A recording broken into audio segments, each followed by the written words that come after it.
ونؤمن به ونتوكل عليه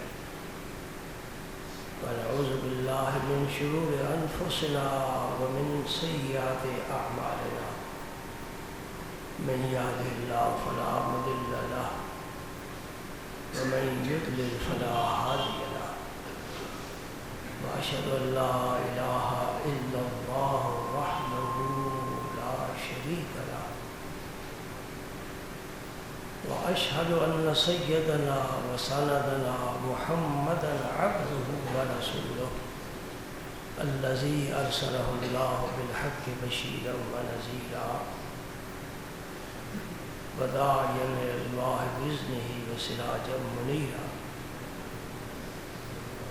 أشهد أنه صلى الله تعالى عليه وسلم بلغ الرسالة ونصح الأمة وكشف الغمة وجلى الظلمة وجاهد في سبيل الله وعبد ربه حتى أتاه اليقين اللهم صل على سيدنا محمد وعلى آل سيدنا محمد وبارك وسلم اللهم صل وسلم على رسولك الكريم وآله الطاهرين رب اغفر وارحم وأنت خير الراحمين أما بعد فأعوذ بالله من الشيطان الرجيم بسم الله الرحمن الرحيم إن الله وملائكته يصلون على النبي يا أيها الذين آمنوا صلوا عليه وسلموا تسليما اللهم صل على سيدنا محمد وعلى آل سيدنا محمد وبارك وسلم اللهم صل وسلم على رسولك الكريم وآله الطاهرين رب اغفر وارحم وأنت خير الراحمين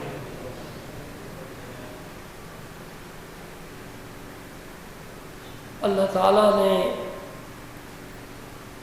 ہمیشہ ہی اپنی مخلوق پر رحم فرمایا، احسان فرمایا۔ خاص طور پر یہ امت محمدیہ علی صاحبہ الف الف تحیہ، اس امت پر اللہ تعالیٰ نے بہت ہی کرم فرمایا۔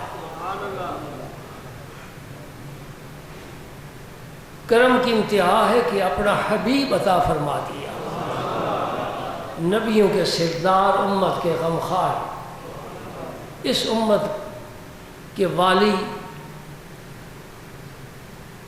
اللہ کا حبیب، اپنا دوست، اپنا حبیب، اپنا محبوب کوئی کسی کو نہیں دیتا، اللہ نے اپنا محبوب دے دیا۔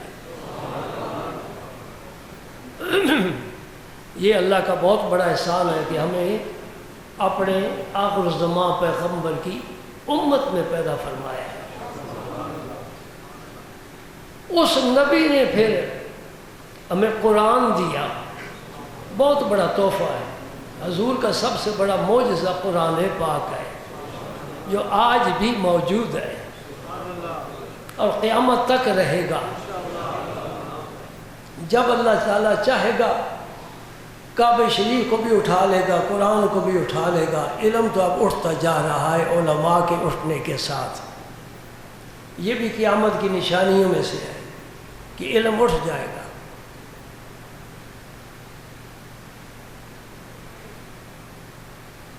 اور پھر نبی نے قرآن کے ساتھ ساتھ ہمیں ایک اور بڑا تحفہ دیا، ایک بہت بڑی جماعت تیار کر کے امت کو عطا فرمائی، اور وہ جماعت ہے صحابہ کرام، نبی کی صحبت پانے والے۔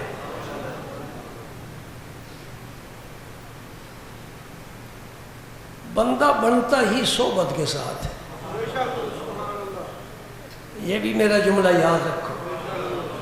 بندہ تب بنتا ہے جب اسے کسی اللہ کے بندے کی صحبت میں۔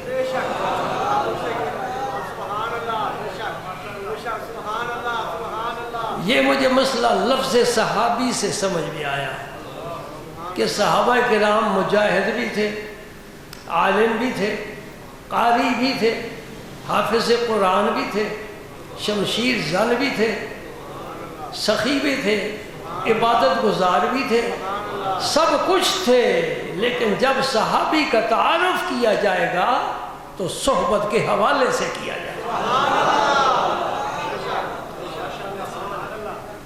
والذین معہ لا تحزن ان اللہ معنا، یہ معیت، یہ صحبت، اس کے ذریعے فیض حاصل ہوتا ہے۔ یہ جماعت اللہ کے نبی نے خوب تیار فرمائی صحابہ کی، اور صحابہ کے ذریعے پھر علوم بھی آگے چلے، دین بھی آگے چلا۔ تابعین نے، ان سے تبع تابعین نے، پھر علماء راسخین نے، پھر اولیاء کاملین نے۔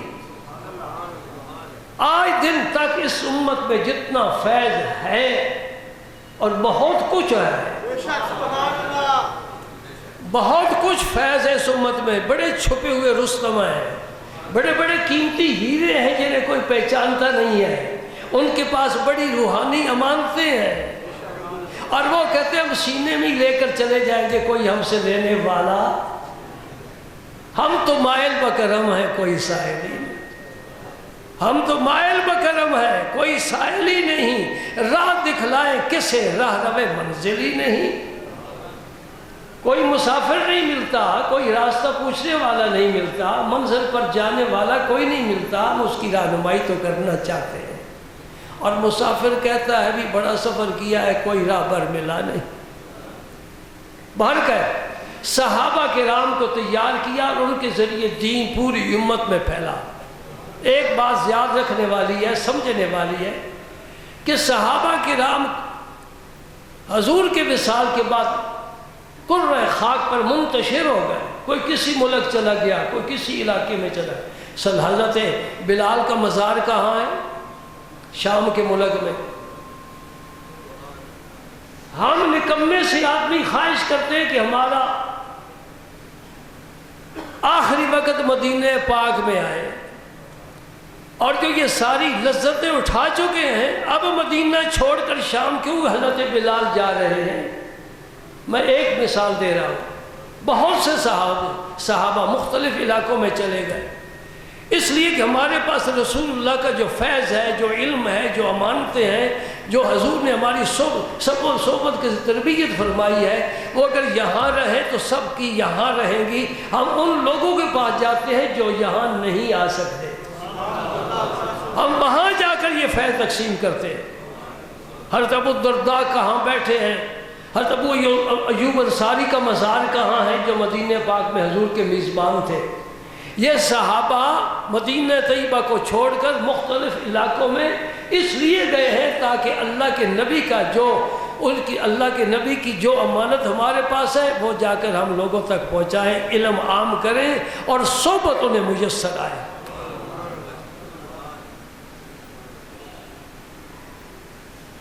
سبحان اللہ، ہر صحابی ہی بڑی شان والا ہے۔ آج یہ مسئلہ سمجھو، ہر صحابی ہی یہ پتہ چل جائے نا کہ اس شخص نے حضور کی صحبت اختیار کی ہے، بس وہاں ساری تاریخ کو اکٹھا کر کے آگ میں ڈال دو، دریا میں ڈال دو۔ بہت سے لوگ تاریخ پڑھ کر ذہن خراب کرتے ہیں، شکوک و شبہات کا شکار ہو جاتے ہیں۔ صحابہ کرام کو سمجھنا ہو، اہل بیت کو سمجھنا ہو، یا قرآن یا حدیث، بس۔ بعض لوگ صحابہ کرام کی بعض کمزوریاں، تقاضۂ بشریہ، کسی صحابی سے کوئی غلطی ہو گئی، وہ پھر لے کر دنیا کے سامنے عام کرتے ہیں۔ میں تمہیں ایک سادہ سی مثال دیتا ہوں۔ رضی اللہ عنہم ورضوا عنہ، یہ اللہ نے کن کے بارے فرمایا ہے؟ یہ گجرات والوں کے بارے نہیں ہے، یہ نبی کے صحابہ کے بارے میں ہے۔ اس کا معنی کیا ہے؟ اور لوگوں، میرے نبی کے صحابہ سے کوئی غلطی ہوئی ہے، میں نے معاف کیا، میں راضی ہو چکا ہوں۔ اب اللہ راضی ہو چکا ہے، کسی اور کے پیٹ میں درد کیوں ہو؟ اور رب جس سے راضی ہو جاتا ہے پھر ناراض نہیں ہوتا۔ اور یہ اس کتاب میں یہ ہے کہ اس کو ناسخ کوئی دنیا میں اب کتاب آ سکتی نہیں، یہ سب کی ناسخ ہے، اس کا کوئی ناسخ نہیں ہے، یہ کبھی منسوخ نہیں ہو سکتی۔ اللہ کا قرآن ہے، قیامت تک رہے گا، اور رب راضی ہو چکا ہے۔ اور سبحان اللہ، پھر رب نے صحابہ کے اندر کی بات بھی ہمیں بتا دی ہے، دلوں کا راز اللہ جانتا ہے۔ اللہ نے بتایا کہ میرے نبی کا ہر ایک صحابی مجھ سے بھی راضی ہے۔ وَرَضُوا عَنْهُ، رضی اللہ عنہم میں ضمیر جمع کی ہے، اور وردو کا صیغہ بھی جمع کا ہے۔ ایک یہ معنی کہ نبی کے سارے صحابہ سے میں راضی، اور نبی کے سارے صحابہ مجھ سے راضی۔ اب مجھے یہ بتاؤ، ان صحابہ میں امیر معاویہ کا نام آئے گا کہ نہیں آئے گا؟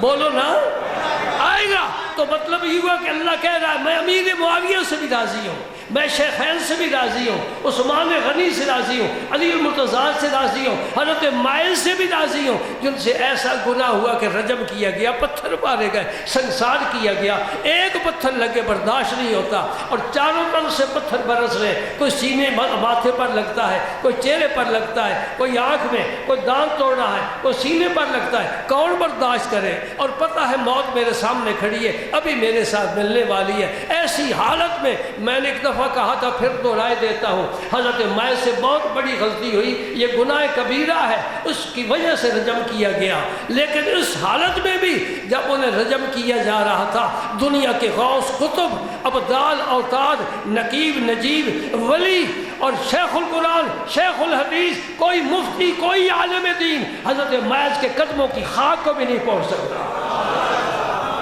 کیوں بھائی؟ گناہ کیا ہے، جرم کیا ہے، ہاں بھائی کیا ہے، ڈٹ کر کیا ہے، پر رب کہہ رہے رضی اللہ عنہم، میں سب سے راضی ہوں، میں نے سب کو معاف کر دیا ہے۔ جب انہوں نے سرکار سے معافی مل رہی، تم کیوں تنقید کرتے ہو؟ کسی کو کوئی حق نہیں پہنچتا۔ پھر کون؟ حضرت امیر معاویہ کہہ دو رضی اللہ عنہ۔ سنیوں کے دلوں میں بھی بغض پایا جاتا ہے ان لوگوں کی باتیں سن سن کر۔ نہیں، نبی پاک کے گھر کے افراد میں شامل ہیں، ان کی ہمشیرہ حضور کے ازواج مطہرات میں ہیں، ان کا اسم مبارک ام حبیبہ ہے، یہ کاتب وحی ہے۔ حضور نے فرمایا اللہ مہدے، اللہم جانو ہادی مہدیہ، معاویہ کو یا اللہ ہادی بھی بنا، مہدی بھی بنا۔ مہدی اس کو کہتے ہیں جو خود ہدایت یافتہ ہو، ہادی اس کو کہتے ہیں جس کا وجود اقوام عالم کے لیے ہدایت کا باعث ہو۔ یہ ہدایت دینے والے بھی ہیں، ہدایت یافتہ بھی ہیں، کاتب وحی ہیں، نبی پاک کے گھر کے افراد میں شامل ہیں۔ اور ملک جو نبی کا ملک تھا، ایک خلافت، ایک ملک۔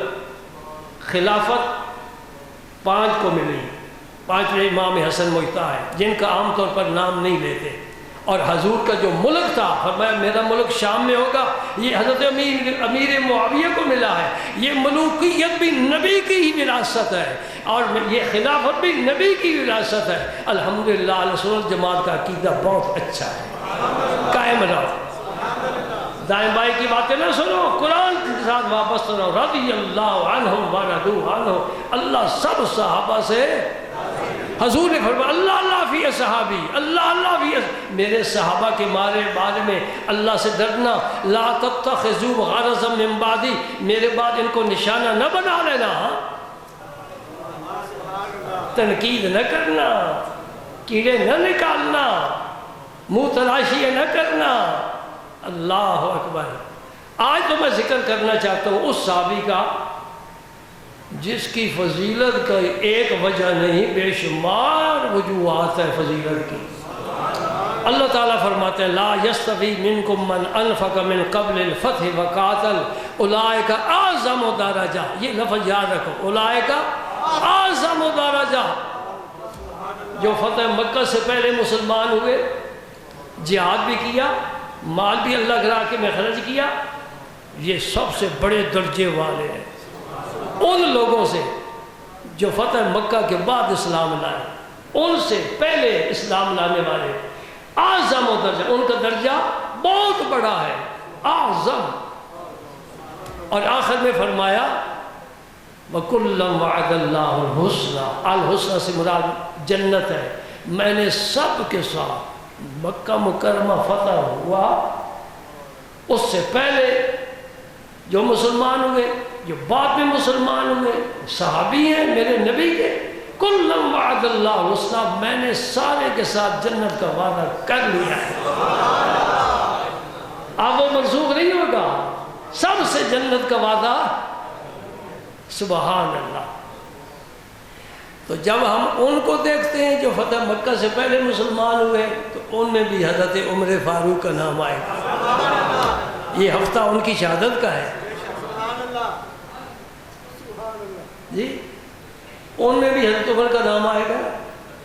حضرت عمر فاروق اسلام لانے سے پہلے کتنے مسلمان تھے؟ 39۔ ابھی 40 کا عدد پورا نہیں ہوا۔ 40 سال کا پیغمبر ہو جائے تو اسے اعلان نبوت کا حکم ملتا ہے۔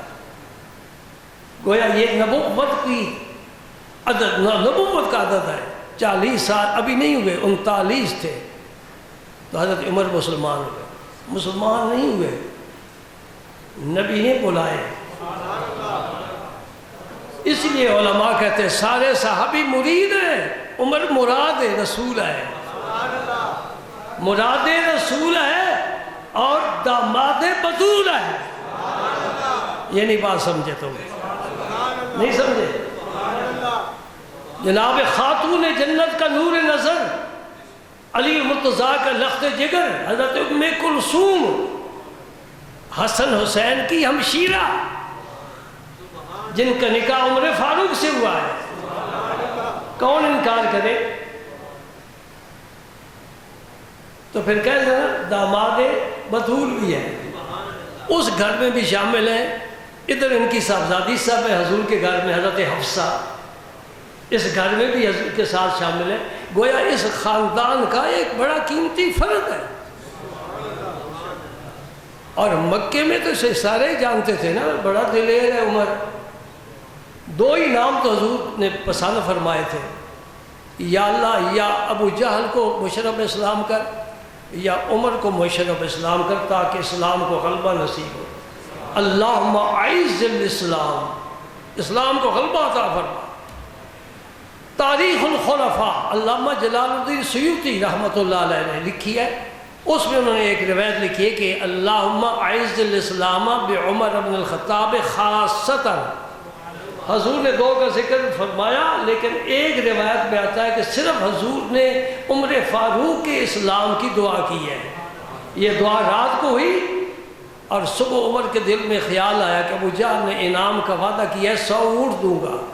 جو سرکار کا اللہ تعالیٰ میری زبان پر وہ لفظ جاری نہ کرے، سمجھ تو گئے نا صاحب؟ 100 اونٹ کس کا انعام ہے؟ عمر نے کہا میری بازو میں بڑی طاقت ہے، میرے خون میں بڑی حدت اور گرمی ہے، میں بڑا قداور ہوں، میرے سامنے عرب کا کوئی جوان ٹھہر نہیں سکتا۔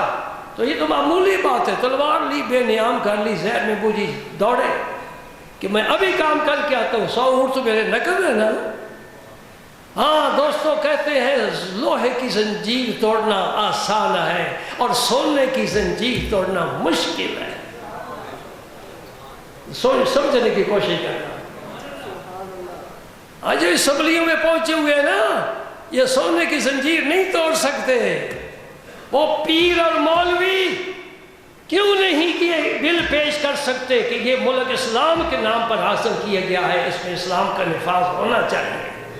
کبھی آپ نے سنا ہے کوئی MLA، کوئی MP یہ بات کرتا ہے؟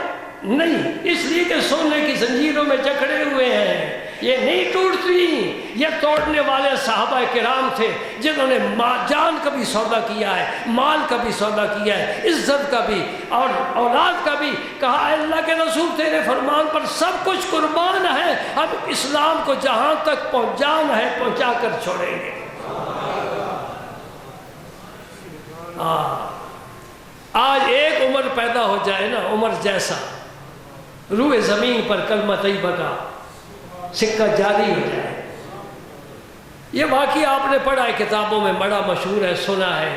مختصر میں آپ عرض کرتا ہوں، وقت بھی اتنا مختصر سا ہوتا ہے، ابھی میں نے کچھ بھی کھولا بھی نہیں ہے، ابھی سینہ بھی نہیں کھولا۔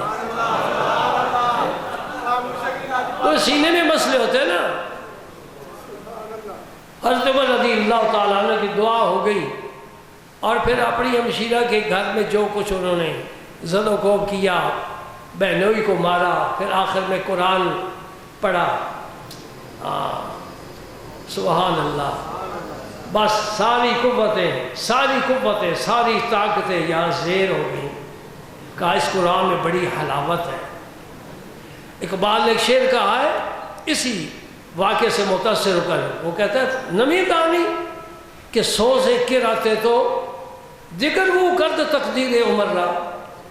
تجھے پتہ نہیں کہ قرآن کی قرأت اور تلاوت میں کتنا فیض ہے، کتنا روب ہے، کتنا دبدبہ ہے، کتنا اس میں جذبہ ہے کہ عمر جیسے کو جھکا کر رکھ لیا قرآن نے.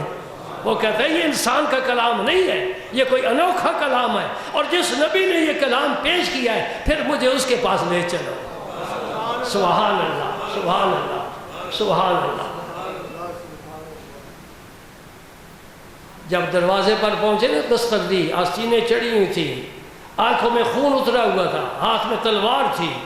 امیر حمزہ ایک دن پہلے مشرف اسلام ہوئے ہیں. دروازے پر پہنچے، دستک دی. اب جو دیکھتا ہے سوراخ سے کہتا ہے یا رسول اللہ عمر کھڑا ہے. کیسے دروازہ کھولے؟ یہ تو اچھی نیت سے نہیں آیا. ہاں، رستموں سہراب کے قصے سنانے والوں، میرے نبی کے قصے سنایا کرو. ایسی شجاعت، ایسی بہادری، ایسی دلیری کس میں ہو سکتی ہے؟ ہاتھ میں تلوار نہیں، نیزہ نہیں. نبی تشریف فرمائے، فرماتا عمر آیا ہے، کھول دو دروازہ. وہ ہم نے بلایا ہے، وہ ہمارا خریدار ہے، ہم اس کے خریدار ہیں، آنے دو، سودا کرتے ہیں. عمر جب آگے بڑھا، روایت میں آتا ہے حضور آگے اٹھے بڑھے اور یہاں سے عمر کو پکڑ کر گریبان سے کھینچا. ما انت بمنتہن یا عمر، عمر ابھی تو باز نہیں آتا. عمر گر گیا قدموں میں. میں تو آ گیا باز. سبحان اللہ. عمر کو اسلام ملا، اور یوں بھی کہہ دو اسلام کو عمر ملی. عمر ملی، عمر کو اسلام ملا اور اسلام کو عمر ملی. اور پھر 40 کا عدد پورا ہو گیا. اب یہ جو اندر رہتے تھے نا دار ارقم میں چھپ چھپا کر حضور کے حکم کے مطابق، مکے کی فضا بڑی مسموم ہے، یہ تو پر ظلم و ستم کریں گے، اندر ہی رہو. حضرت عمر کا جذبہ جو تھا نا جوان تھا. یا رسول اللہ کیا حق پر نہیں ہے؟ فرمایا عمر کیوں نہیں حق پر ہے، کتاب بھی سچی ہے، میں بھی سچا ہوں. یا رسول اللہ بھی پھر خفیہ کیوں کی جاتی ہے؟ ہمیں اجازت دو، ہم حرم میں جاتے ہیں. سبحان اللہ. یہ ہے عمر جسے اللہ کے رسول نے مانگا ہے، یہ مراد ہے رسول اللہ کی. حضور نے اجازت دی، 2 لائنیں بن گئی، ایک کے آگے عمر ہے، ایک کے آگے امیر حمزہ ہے. دونوں حرم میں پہنچ گئے. بڑے بڑے سردار بیٹھے تھے. ابو جال تھا، ابو سفیان تھا، ابو لہب تھا، عتبہ تھا، شیبہ تھا، امیہ بن خلف تھا. یہ سارے بیٹھے تھے وہاں. دیکھ کر حیران رہ گئے، عمر یہ تو مسلمان ہو گیا. اور عمر نے کہا جس نے اپنی بیوی کو بیوہ کرنا ہو، بچوں کو یتیم کرنا ہو، وہ اس وادی میں آ جائے میرے مقابلے میں. سبحان. اس دن حضور نے فاروق کا لقب عطا فرمایا، ابو بکر کو صدیق کا لقب عطا فرمایا، اور عمر فاروق کو فاروق کا لقب. اب عمر صرف ہم کہہ ہی نہیں سکتے، عمر فاروق یہ نام کا جز بن گیا. اس نے آ کر دودھ پانی پانی کر دیا. سبحان اللہ. پھر نبی کی غلامی میں اس طرح ہے کہ جب بھی دیکھو حضرت عمر فاروق کو، جب بھی دیکھو حضور کے پاس، ہر جہاد میں. تو میں نے عرض کیا ہے کہ اگر احد کے مجاہدین کا ذکر آئے گا پھر بھی حضرت عمر فاروق کا ذکر آئے گا. اگر بدر کے مجاہدین کا ذکر آئے گا پھر بھی عمر فاروق کا ذکر آئے گا. اور اگر عاشرہ مبشرہ کا ذکر آئے گا پھر بھی عمر فاروق کا ذکر آئے گا. اگر اصحاب اربع کا ذکر آئے گا پھر بھی عمر فاروق کا ذکر آئے گا. اور اگر شیخین کا ذکر آئے گا پھر بھی عمر فاروق آئے گا. سبحان اللہ. بڑے فضائل ہیں، میں چھانٹ رہا ہوں. سبحان اللہ. تو جب یہ مشرف اسلام ہوئے نا، قاضی ثناء اللہ پانی پتی رحمۃ اللہ علیہ نے تفسیر بزری میں لکھا ہے سورہ الانفال کی آیت نمبر 64، یا ایھا النبی حسبک اللہ ومن اتبعک من المؤمنین. وہ فرماتے جب عمر اسلام لائے اس وقت یہ آیت نازل ہوئی. اگر کوئی صاحب علم یہ سوچے کہ سورہ الانفال مدنیہ ہے اور یہ آیت مکیہ ہے کیونکہ حضرت عمر مکہ میں مشرف اسلام ہوئے، اس کا جواب مفسرین نے یہ دیا ہے کہ نبی پاک کے حکم کے مطابق آیات جہاں حضور فرماتے تھے وہاں لکھی جاتی تھی. بعض دفعہ ایسا ہوتا تھا کہ صورت مدنی ہوتی تھی، آیت اس میں مکی ہوا کرتی تھی. یہ سورت الانفال یہ مدنیہ ہے لیکن اس میں یہ آیت یہ مکیہ ہے. یا ایھا النبی حسبک اللہ، اے نبی اللہ تمہارے لیے کافی ہے. وَمَنِ اتَّبَعَكَ مِنَ الْمُؤْمِنِينَ، اور ان لوگوں کو بھی کافی ہے جو ایمان کے ساتھ تیری پیروی کرتے ہیں.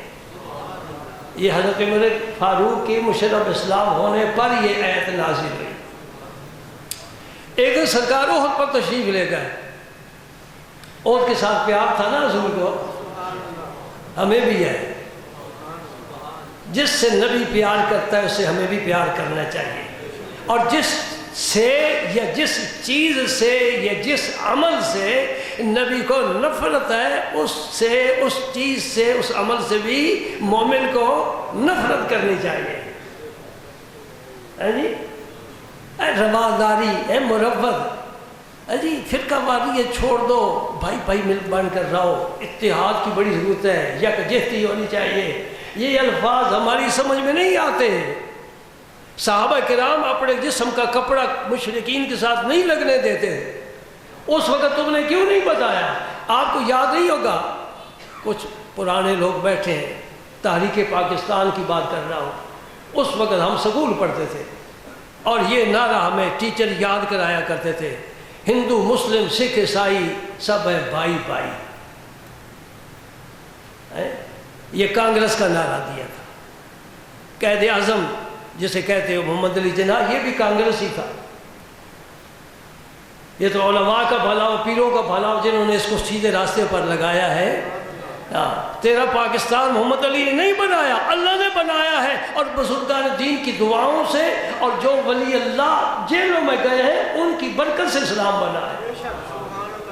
محمد علی نے تو وکیل تھا، اس نے مقدمہ جیت لیا. بھر کر ہندو مسلم سکھ عیسائی آپس میں سب بھائی بھائی، لیجیے سارے کچھ ایک ہی بن گئے. یہ کیسی کھچڑی کیسی مجون بن گئی. مسلم مسلم ہے، ہندو ہندو ہے، سکھ سکھ ہے، عیسائی عیسائی ہے، یہودی یہودی ہے، مجوسی مجوسی ہے. کسی طرح سے ہمارا رشتہ کسی سے نہیں ملتا. ہم لا الہ الا اللہ کے قائل ہیں، ان میں سے کوئی بھی لا الہ الا اللہ کا قائل نہیں ہے. ہم کیسے بھائی بھائی بن جائیں؟ مولویوں کا اختلاف ختم ہونا چاہیے. یہ اسمبلی میں باتیں ہوتی ہیں تو صاحب تمہاری کتنی پارٹیاں ہیں؟ بڑے اوپر کی سطح کے لوگ ہیں نا جو اسمبلیوں میں جاتے ہیں، کیونکہ کرپشن چھوٹے لوگ نہیں کر سکتے. یہ اوپر کی سطح کے لوگ ہیں، اور پھر پتہ ہے کرسیاں اٹھا اٹھا کر یہی مارتے ہیں. آپ کو زیادہ پتہ ہے مجھ سے. جب انہیں مولوی کی آج تک کسی کو یہ تو اٹھایا ہی نہیں جاتا، مارنا کیا ہے کسی کو. مولوی نہیں کرسی مارتے ہیں، ان کی دلائل کے ساتھ لڑائی ہے، دلائل کے ساتھ جھگڑا ہے. سمجھے نہیں سمجھے؟ جو کرسیاں مارتے میں کہو ایک پارٹی میں آ جاؤ، ساری پارٹیاں ختم کر دو، کریں گے؟ نہیں نہ کریں گے. وہاں کی کیوں بات کرو، اپنے گھر بھی ذرا جا کر دیکھو نا. بھائی بھائی سے نہیں بولتا. بیوی بیچاری مولویوں سے تعویذ لیتی پھرتی ہے کہ میرا میاں دوسری شادی کر رہا ہے. جی تو سارا نسل مولویوں پر ہی گرے گا. اختلاف امتی رحمت، وہ اختلاف جس میں کشیدگی پیدا نہ ہو، دلائل کا اختلاف، اپنے موقع کا اختلاف، یہ ہوتا رہا ہے. صحابہ میں بھی مختلف مسائل پر اختلاف ہوتا تھا. نبیوں کی شریعت میں بھی اختلاف ہے. موسیٰ علیہ السلام کی شریعت کی اور عیسیٰ علیہ السلام کی شریعت اور ہمارے نبی پاک کی شریعت میں کچھ اصول ان سے الگ ہے. آپ جتنے بیٹھے ہو ایک رنگ کے کپڑے پہنے ہوئے ہیں سب نے جی، سب کی داڑیاں ایک جیسی ہیں، ٹوپیاں ایک جیسی ہیں. ایک کیسے کرے؟ رب نے ایک بنایا ہی نہیں ہے. 5 انگلیاں رب نے برابر نہیں بنائی، تو کیسے برابری کر سکتا ہے؟ اسی سے حسن ہے اس کائنات کا، اس کو چلنے دے. حضرت عمر فاروق فرماتے ہیں رضی اللہ تعالیٰ عنہ، میں آپ کا ذکر کر رہا ہوں، احد پر حضور تشریف لے گئے، ان سے حضور کو پیار تھا نا. بخاری شریف میں الفاظ موجود ہیں، ھذا جبل یحبنا ونحبہ، لوگوں میں اس پہاڑ سے پیار کرتا ہوں، یہ پہاڑ میرے ساتھ پیار کرتا ہے. نبی کو کیسے پتہ چل گیا کہ یہ پہاڑ میرے ساتھ پیار کرتا ہے؟ پتھر پیار کرتا ہے؟ پتہ چلتا ہے تمہیں؟ ہمیں تو اپنی ماں کا پیار نہیں پتہ چلتا، جو گالیاں دیتے ہیں ماں کو گھسیٹتا ہے، اسے نہیں پتہ کہ ماں کے دل میں میری کتنی محبت اور کتنی قدر ہے، کس مشکل کے ساتھ اس نے مجھے پالا ہے. جی سمجھ رہے ہو نہیں سمجھ رہے؟ کوئی نہیں. نیند آ گئی ہے؟ میں کیسی بات کر رہا ہوں؟ ماں کے قدموں کے نیچے رب نے فرمایا کیا ہے؟ جنت ہے. ولی کی غوث کی دعا اتنی جلدی قبول نہیں ہوتی جتنی اپنی ماں کی دعا قبول ہوتی ہے. مسئلہ پلے باندھ لے، ولی اللہ کی دعا اتنی جلدی قبول نہیں ہوتی جتنی ماں کی دعا قبول ہوتی ہے. رب نے احسان کو حکم دیا ہے، وبالوالدین احسانا. یہ احسان عدل سے بڑھ کر ہوتا ہے. عدل تو برابر ہی ہوتا ہے نا. احسان کیا؟ اس نے میرے ساتھ اچھا سلوک کیا، میں نے بھی کیا. وہ ہنس کر بولا، میں نے ہنس کر بات کی ہے، یہ عدل ہے. وہ گالی دے پھر تو مسکرا کر اس کے ساتھ بات کرے، یہ احسان ہے. وَلَا تَقُلْ لَهُمَا أُفٍّ وَلَا تَنْهَرْهُمَا وَقُلْ لَهُمَا قَوْلًا كَرِيمًا وَاخْفِضْ لَهُمَا جَنَاحَ الذُّلِّ مِنَ الرَّحْمَةِ وَقُلْ رَبِّ ارْحَمْهُمَا كَمَا رَبَّيَانِي صَغِيرًا. والدین کے ساتھ احسان کا حکم ہے، والدین کے ساتھ اچھی بات کرنے کا حکم ہے. والدین کے سامنے اپنے پروں کو بچھا دینا، عاجزی کرنا، انکساری کرنا. بات ہو بھی جائے قدم پکڑنا، معافی، اماں معافی دے دے، میں غلطی کر بیٹھا، جذبات میں آ گیا. ماں کا دل نہ دکھانا، خدا کی قسم عرش الہی کانپ جاتا ہے. اللہ اکبر. ہاں ماں کی شان میں آپ لوگوں سے سنتے ہیں نا، سہ ملوک ماں کی شان میں سنا، میں تجھے قرآن سنا رہا ہوں. وَاخْفِضْ لَهُمَا جَنَاحَ الذُّلِّ مِنَ الرَّحْمَةِ، بچھ جا، عاجزی کر، انکساری کر. ماں تیرا بدل نہیں ہے. بیٹا مر جائے اللہ اور بیٹا دے دے گا، بیوی مر جائے اور نکاح کر لے گا. اے جی ماں کا والدین کا بدل ہے. ماں مر جائے تو اور ماں کہاں سے ڈھونڈے؟ باپ مر جائے کوئی اور باپ بنا سکتے؟ نہیں سمجھے. یہ مسئلہ سمجھ لو، نیکی کی سب راہیں کھل جائیں گی. ماں راضی، والدین راضی، اللہ راضی، اللہ راضی. یہ ایک موضوع ہے، میرے سامنے کتاب کھل گئی ہے، لیکن میں تھوڑے وقت میں حضرت عمر فاروق کی وہ بات عرض کرتا ہوں، حدیث پاک. یہ سوال تو میرے ذہن میں ہے نا، آپ بھی مجھے بتائیں، علماء سے بھی پوچھیں کہ حضور نے فرمایا یحبنا، وہ پہاڑ، پہاڑ ہمارے ساتھ محبت کرتا ہے. یہ حضور کو کیسے پتہ چلا؟ جی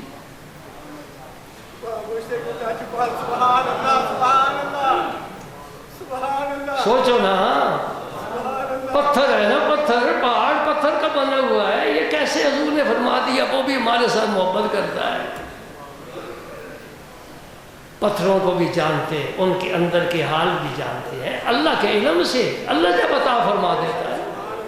سبحان اللہ. حضور پہاڑ پر تشریف لے گئے، اوپر سبزہ تو نہیں ہے، درخت بھی نہیں ہم نے دیکھے، وہاں کوئی چشمہ بھی نہیں ہے، تو پھر اوپر آپ کیوں تشریف لے گئے؟ میں یہ سمجھتا ہوں، میرا وجدان یہ کہتا ہے، اس پہاڑ نے عرض کیا ہوگا پیارے تو میرے ساتھ پیار کرتا ہے، میں تیرے ساتھ پر کبھی میرے سینے پر بھی تو قدم رکھ، مجھے سکون تو ملے گا.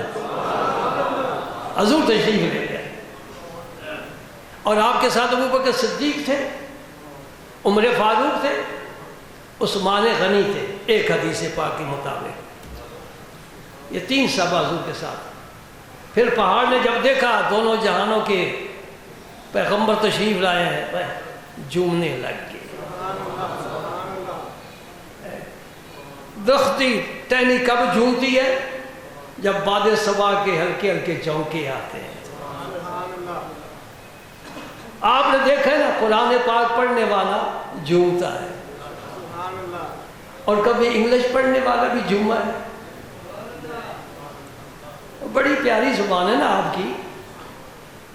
بعض لوگ اس طرح اگر بات کرتے ہیں، مسئلہ پوچھتے ہیں 2 لفظ اردو کے اور 2 لفظ پنجابی کے اور 10 انگلش کے، میں کہتا ہوں بھائی مجھے تو کچھ کک سمجھ نہیں آیا، پتہ نہیں تو کیا ایسی گل کر یہ سن بھی کچھ سمجھ آیا۔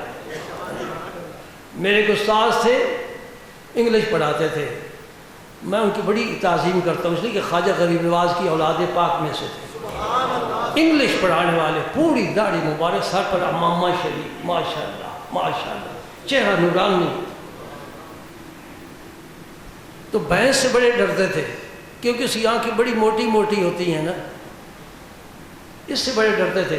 جب جا رہے ہو نا تو بھینس راستہ چھوڑ جاتے تھے، کہتے ہیں دیکھو اس کی آنکھیں کتنی ڈینجرس ہیں، اگر یہ اٹیک کر دے تو ہم ڈیفینس ہم نہیں کر سکیں گے۔ میں کہ استاد جی اس نے انگلش کوئی نہیں پڑھی ہوئی۔ اللہ اکبر اللہ اکبر۔ یہ چٹکیاں نبی پاک کی مجلس میں بھی ہوتی تھی، یہ پیار کی باتیں، محبت کی باتیں، خوش طبعی ہو جاتی ہے نا۔ پہاڑ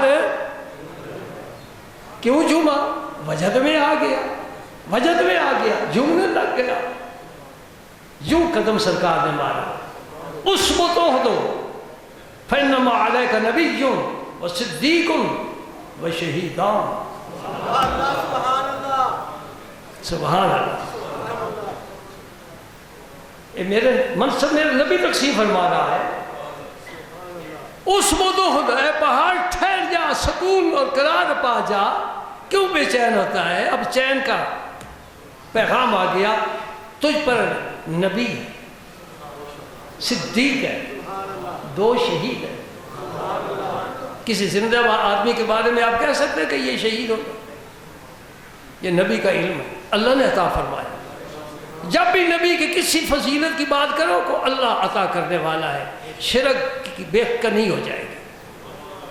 ہم نہیں سمجھتے، نہ ہمارا یہ عقیدہ ہے کہ نبی از خود سب کچھ جانتا ہے، نہیں، اللہ دیتا ہے۔ بِإِعْلَامِ اللَّهِ تَعَالَى، اللہ کے علم عطا فرمانے سے نبی جانتا ہے۔ آپ کا یہ عقیدہ ہے؟ جی یہی عقیدہ ہے نا، اللہ علم دیتا ہے اپنے نبی کو۔ آپ تو پھر تمہیں مشرک کیوں کہتے ہیں وہ کہ یہ شرک کرتے ہیں؟ نبی کو اللہ کے ساتھ میں آتا ہے، لا حول ولا قوت الا باللہ۔ نہ نبی اللہ سے مل سکتا ہے نہ ہم ملا سکتے ہیں، وہ بے مثل بے مثال، لیس کمثلہ شیء۔ نبی کیسے مل سکے اللہ کے ساتھ؟ سبحان اللہ۔ کسی زندہ کے بارے ہم نہیں کہہ سکتے کہ یہ شہید ہے۔ شہید کے لیے کیا شرائط ہے؟ سب سے بڑی شرط تو یہ ہے کہ اس کا خاتمہ ایمان پر ہو۔ اگر ایمان پر نہیں مرا، خواہ تلوار کے زخم آئے، خواہ میدان میں مرا، ایمان کے بغیر دنیا سے گیا، وہ شہداء میں نہیں شامل ہو سکتا۔ تو نبی کو اس بات کی ضمانت دے رہا ہے کہ میری یہ 2 صحابی عمر اور عثمان، ان کا خاتمہ ایمان پر ہوگا، میں نبی اس کی شہادت اور ضمانت دیتا ہوں۔ اس لیے فرمایا شہیدان، شہید ہوں گے۔ پھر تیغ صدم سے ان کا انجام ہوگا۔ حضرت عمر فاروق نے دعا مانگی، اللہ مرزقنی شہادتاً فی سبیلک و موتاً ببلد حبیبک۔ نبی پاک سے محبت کا اظہار فرما دیا، یا اللہ مرنا تو کہیں بھی ہے، تیرے پاس آنے کا کوئی بھی جگہ ہو سکتی ہے، لیکن مجھے نبی کے شہر میں موت دینا، میں اس شہر میں مرنا پسند کرتا ہوں، اور موت بھی شہادت کی عطا فرمانا۔ یہ دارالاسلام ہے، یہاں شہادت کا تو سوال ہی پیدا نہیں ہوتا۔ اللہ پاک نے عمر فاروق کی دعا کو قبول فرمایا، اور سرکار کے مصلے پر نماز کے دوران آپ کو شہید کیا گیا۔ اس کے بعد 3 دن آپ باقاعدہ حیات رہے، زخموں کی مرہم پٹی ہوتی رہی۔ بس یہ بات سن لو تو پھر نماز جمعہ پڑھتے آخری بار۔ بیان تو میں کچھ بھی نہیں کر سکا، بڑے فضائل حضرت عمر فاروق کے، آپ پر بڑی بڑی کتابیں لکھی گئی ہیں، بڑی کتابیں لکھی گئی ہیں۔ خاص طور پر شبلی نے جو فاروق لکھا ہے بہت اعلیٰ کتاب ہے۔ آپ چاہتے تھے کہ میرا مدفن آخری آرام گاہ حضور کے پہلو میں ہے، یہ محبت کا تقاضا ہے۔ اپنے صاحبزادے حضرت عبداللہ رضی اللہ تعالیٰ، وہ بھی جلیل قدر صحابی ہے، ان سے فرمایا کہ یہ حجرہ مبارک ام المومنین عائشہ صدیقہ رضی اللہ تعالیٰ عنہا کا ہے، میں ان کی اجازت کے بغیر وہاں دفن نہیں ہو سکتا، جاؤ ان سے اجازت طلب کرو۔ یہ دنیا میں عدل مشہور ہے نا عمر فاروق کا، تو کچھ کیا ہے تو عدل مشہور ہوا ہے نا۔ ابھی بڑے عنوان ہیں جن کو میں نے مس بھی نہیں کیا۔ حضرت عبداللہ گئے، ام المومنین رو رہی تھی اس حادثے پر، اس سانے پر آنسو بہا رہی تھی، بڑی درد کے ساتھ دکھی تھی۔ مجھے ابا جی نے بھیجا ہے کہ وہ جو جگہ ہے نا ابو بکر صدیق کے ساتھ، وہ آپ مجھے عطا فرمائیں۔ حضرت سیدہ عائشہ صدیقہ رضی اللہ تعالی عنہ نے فرمایا وہ جگہ میں نے اپنے لیے رکھی، لیکن آج میں عمر کو اپنی ذات پر ترجیح دیتی ہوں۔ وَيُؤْثِرُونَ عَلَىٰ أَنفُسِهِمْ وَلَوْ كَانَ بِهِمْ خَصَاصَةٌ، یہ صحابہ کرام کا طرز امتیاز ہے، ان کی امتیازی شاذ ہے کہ دوسروں کو ترجیح دیتے ہیں اپنی ذات پر۔ جس نعمت سے آج ہم محروم ہیں، وہ کہتے ہیں تیرا تیرا، ہم کہتے ہیں میرا میرا، اور میرے میرے تیرے تیرے میں بڑا فرق ہے۔ حضرت عمر گئے، حضرت عبداللہ ابن عمر گئے واپس، حضرت عمر انتظار کر رہے تھے، جب دیکھا بیٹا آ گیا، سناؤ بیٹا کیا خبر لائے ہو؟ ابا جی بڑی خوشی کی خبر لائے ہو، حضرت عائشہ صدیقہ نے وہ اپنی جگہ آپ کو دے دی ہے۔ فرمایا بیٹا ابھی میں زندہ ہوں، ابھی میری روح رعایت ہے، میرا منہ دیکھ کر لوگ بات کرتے ہیں، مجھے ابھی تک امیر المومنین بھی کہہ رہے ہیں، جب میری آنکھ ہمیشہ کے لیے بند ہو جائے نا تو پھر میں امیر المومنین نہیں رہوں گا۔ دوبارہ پھر عائشہ صدیقہ سے اجازت طلب کرنا، پھر اجازت فرمائے تو مجھے وہاں دفن کرنا۔ سبحان اللہ۔ چنانچہ حضرت عبداللہ ابن عمر نے ایسے ہی کیا، آپ کا وصال ہو گیا تو پھر عائشہ صدیقہ رضی اللہ تعالیٰ عنہ کی خدمت میں حاضر ہوئے، پھر دوبارہ اجازت طلب کی، فرمایا بیٹا میں نے پہلے اجازت دے دی ہے، اب دوبارہ تمہیں اجازت دیتی ہوں۔ بڑی خوشی سے وہاں حضرت عمر کو دفن کر۔ حضرت زین العابدین رضی اللہ تعالیٰ عنہ ہمارے بھی امام ہیں، لیکن جو زیادہ دعویٰ کرتے ہیں نا، میں ان سے مخاطب ہو کر بات کر رہا ہوں۔ ان سے حضرت زین العابدین سے کسی نے پوچھا کہ ابو بکر اور عمر کا حضور کی جناب میں کیا مرتبہ اور کیا مقام تھا؟ حضرت زین العابدین نے بڑا پیارا جواب دیا، کوئی قرآن کی آیت نہیں پڑھی، کوئی حدیث نہیں پڑھی، کوئی عقلی نقلی دلائل نہیں دیے، کوئی منطق اور فلسفہ نہیں پیش کیا، سادہ سا جواب جو ایک عام آدمی، ان پڑھ آدمی بھی سمجھ جائے، اس کے دل میں بات اتر جائے۔ حضرت زین العابدین نے فرمایا جا کر دیکھ لے، جو آج ان کا مقام ہے یہی زندگی میں مقام تھا، آج بھی رسول اللہ کے ساتھ ہے، زندگی میں بھی ساتھ تھے۔ ہاں ایک دفعہ سرکار تشریف لائے نا حجرہ مبارک سے مسجد میں، صحابہ کرام سامنے تشریف فرمائے، ایک ہاتھ آپ نے ابو بکر صدیق کا پکڑا ہوا ہے، ایک ہاتھ عمر فاروق کا پکڑا ہوا ہے رضی اللہ عنہما۔ فرمایا ہاکذا نبعث یوم القیامہ، لوگوں جس طرح میں دیکھ رہے ہو قیامت کے دن قبروں سے ہم اسی طرح اٹھیں گے، جی قبروں سے اسی طرح اٹھیں گے۔ ادھر ابو بکر ہوں گے، ادھر عمر فاروق ہوں گے، ساتھ ہی حضرت عیسیٰ علیہ السلام بھی ہوں گے۔ سبحان اللہ۔ ایک اور بات بھی کہہ دوں، سنیں گے آپ؟ یہ حدیث سے ثابت ہے کہ جہاں سے خمیر لیا جائے کسی کا وہ وہیں دفن ہوتا ہے، جہاں سے زمین سے خمیر لیا جائے اور اس کے جسم کی ساخت ہو اسی جگہ دفن ہوتا ہے۔ اب جب دفن جہاں ہوگا پھر پتہ چلے گا نا کس کا خمیر یہاں سے لیا گیا ہے۔ جی نہیں سمجھے؟ تو صدیق اکبر اور عمر فاروق کا خمیر کہاں سے لیا گیا؟ ان کے مزارات بتا رہے ہیں کہ ہم ازل میں بھی نبی کے ساتھ تھے، آج بھی نبی کے ساتھ ہیں، حشر میں نبی کے ساتھ ہوں گے، جنت میں نبی کے ساتھ جائیں، انہیں کوئی الگ کر سکتا نہیں ہے۔ سبحان اللہ، یہ نبی کے یار ہیں، اصحاب ذی وقار ہیں، بڑی ان کی عزت ہے، بڑی ان کی شان ہے، انہوں نے ہمیں بڑا کچھ دیا۔ امت کے راستے میں جو بڑے بڑے پتھر تھے ان کو تلواروں کے ساتھ توڑ کر خاردار وادیوں کو صاف کر کے ہمارے لیے شاہراہ بنا دی ہے۔ اب صراط مستقیم ہمارے سامنے روشن ہے، اللہ کے نبی کی سیرت اور صحابہ کرام کا طرز حیات یہ ہمارے سامنے ہے۔ فرمایا اصحابی کا نجوم بے یہ مقتدیتم اقتدیتم، جس صحابی کے پیچھے چلو گے ہدایت پا جاؤ گے۔ وآخر دعوانا